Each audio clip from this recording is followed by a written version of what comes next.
أعوذ بالله من الشيطان الرجيم. بسم الله الرحمن الرحيم. آمن الرسول بما أنزل إليه من ربه والمؤمنون كل آمن بالله وملائكته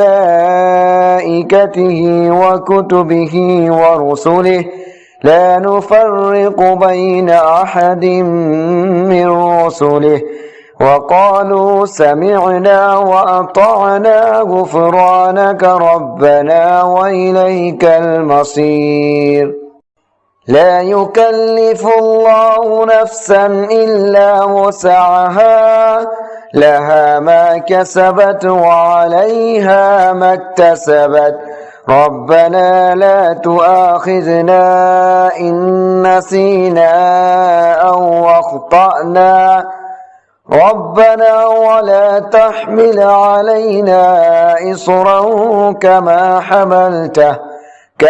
حملته على الذين من قبلنا ربنا ولا تحملنا ما لا طاقة لنا به واعف عنا واغفر لنا وارحمنا أنت مولانا فانصرنا على القوم الكافرين.